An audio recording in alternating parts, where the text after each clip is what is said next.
বড় ভাই মারা গেলে বড় ভাইয়ের ছেলে মেয়ে এবং বউয়ের কথা চিন্তা করে ছোট ভাই বড় ভাইয়ের বউকে বিয়ে করে। আমি জানতে চাচ্ছি যে ছোট ভাই মারা গেলে ছোট ভাইয়ের ছেলে মেয়ে এবং বউয়ের কথা চিন্তা করে ছোট ভাই এর বউকে বড় ভাই বিয়ে করতে পারবে কিনা, বড় ভাইয়ের বউ থাকা অবস্থায়, এটি ইসলাম কি বলে? ভাইরা আমার, কোনো ভাইয়ের স্ত্রী মারা যাওয়ার পর অন্য কোনো ভাই যদি সেই ভদ্র মহিলাকে বিবাহ করেন ইদ্যত পালনের পর 4 মাস 10 দিন পর বিয়ে করা যায়, তখন যদি বিয়ে করেন এটা প্রশংসনীয় কাজ। অভিভাবকত্বের জায়গা থেকে ভাতিজাদের প্রতি দায়িত্বশীলতার জায়গা থেকে এটা খুবই প্রশংসনীয় কাজ। আমাদের সমাজ বেশিরভাগ মানুষ এটাকে ভালো চোখে দেখে না, কারণ সমাজটা তো সব রোগাদের সমাজ, রোগী হয়ে গেছি আমরা।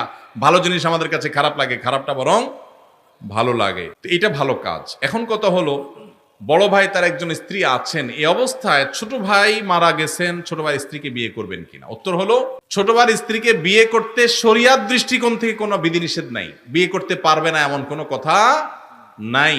বাকি তার দুজন স্ত্রী একসঙ্গে থাকলে তিনি ইনসাফ করতে পারবেন কিনা, শরিয়ার বিধিবিধান মানতে পারবেন কিনা, সাম্যতা বজায় রাখতে পারবেন কিনা, এখানে আবার কিন্তু ন্যায্যতার ওয়াজ আনলে হবে না, এখানে কিন্তু সাম্যতা লাগবে, সমান সমান দিতে হবে। এখানে আল্লাহ তাআলা সেটা আমাদের জন্য আবশ্যক করে দিয়েছেন। তো সেটা করতে পারবে কিনা, এই বিষয়টা নিশ্চিত করতে হবে। যদি পারেন তাহলে সব যদির পরে, সব শর্ত পূরণ হওয়ার পর তিনি চাইলে শরিয়ার সম্মত ভাবে তিনি বিবাহ করতে পারবেন। কিন্তু অনেক ক্ষেত্রে দেখা যায় ভালোর জন্য করতে গিয়ে উল্টা আরো খারাপ হয়। দেখা যায় ঘরে বিশ্বযুদ্ধ লেগে যায়, আছে না নাই? যদি কোনো আল্লাহর বান্দী, যদি আল্লাহর কোনো বান্দী যদি স্যাক্রিফাইস করেন এক্ষেত্রে, তাহলে এটা অবশ্যই একজন জান্নাতি মানুষ